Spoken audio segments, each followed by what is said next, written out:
Rip currents are fast, outflowing streams of water found on the coast of every beach in the world. Rip currents can reach speeds of up to 8 feet per second, or 2.4 meters per second, and can go as far as 300 yards, or 274 meters offshore. Rip currents can usually be identified, as they mainly come in the form of flat, outgoing streams of water with gliding ripples in between them. Sometimes you can see a stream of sand or debris flowing outward on the rip current. When the tides are going out, rip currents are more intense because more water is being dragged out.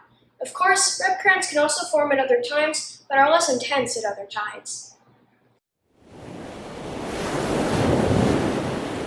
Two types of swells, groundswell and windswell. Groundswell is a broad, deep undulation of the ocean that can travel long distances without losing energy. These waves are generated by storms out to sea. Windswell is shallower waves created by winds close to shore. As swell moves in from the sea, waves get bigger because the shallower the water gets, the bigger the wave.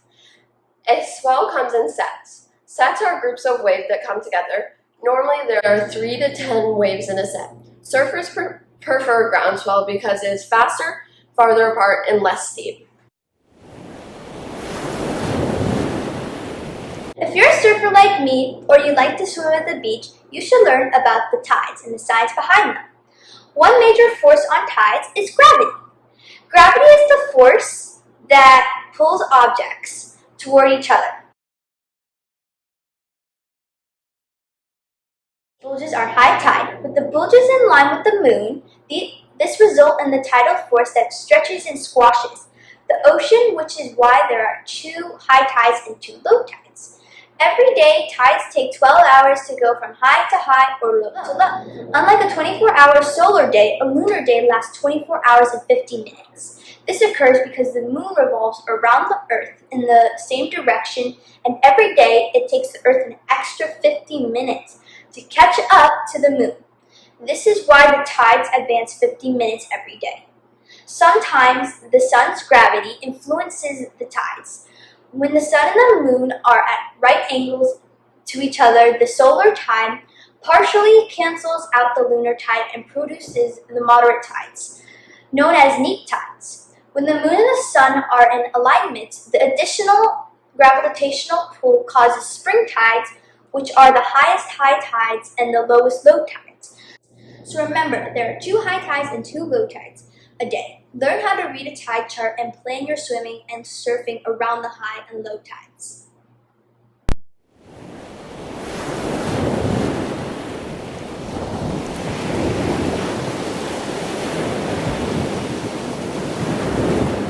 There are 4 main hazardous areas on Pelada and Guiones beaches. All of these areas will have flags on or near them so you can locate them. On Pelada Beach, there are 2 main hazardous areas. North of the main Pelada entrance, there's one called Middle Beach Rocks. If you get stuck in this rip current, you can stay calm and try to swim out at a 90-degree angle because this rip current takes you straight out into the deep water. There's also a rip current to the south next to the restaurant Luna called the Luna Rocks. This rip current will bring you around the rocks, so if you get stuck in it, don't panic. The current will carry you to the next beach and you can swim back in or call for help. There are a couple rip currents on Guiones Beach. There is one called the Gilded Iguana rip current, and it's always shifting depending on where the sandbars are. This rip current also goes out at a 45-degree angle. Try to swim 90 degrees away from the current. Again, do not try to swim against the rip current. Another one is called Big Goose Beach rip current, and it's dangerous because there are a lot of rocks that you don't see during high tide. The water creates a funnel and flows between the cracks and underlying rocks. This one goes out at a 45-degree angle. To get out, try to swim 90 degrees away from the current. Do not try to swim against the rip current.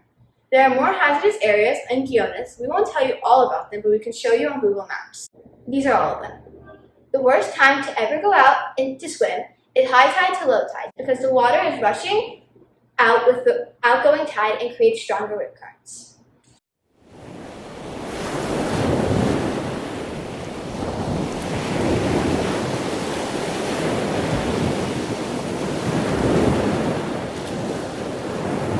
Swimming tips.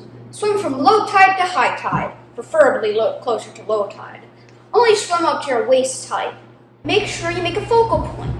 Focus on the beach. Stay near it. If you get swept out, relax. Stay calm.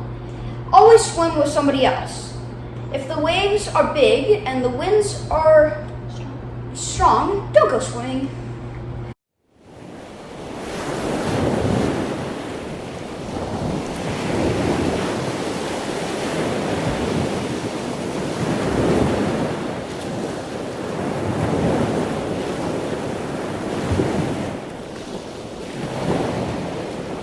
The community of Nosara has decided to post warning flags at the Pelada and Guiones beaches. These flags will be color-coded depending on the danger, so when a red flag is present, it means high hazard or strong rip currents are in the area and no swimming is allowed. If you see a flag with red over yellow, this marks the location of a lifeguard on duty.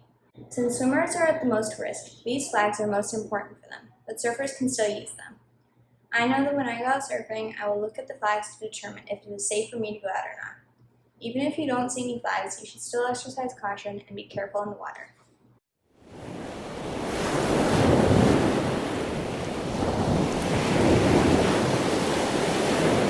Pelada and Guiones beaches are located inside the Ostunal National Wildlife Refuge. Scientific researchers established turtle markers to collect data on nesting turtles. The turtle markers are blue numbers painted on trees and fence posts. They are placed every 50 meters along the beaches. Sea turtles nest or turtle tracks should be reported according to the nearest turtle marker number to the north of the sighting. You might not see some of the turtles because of the vegetation.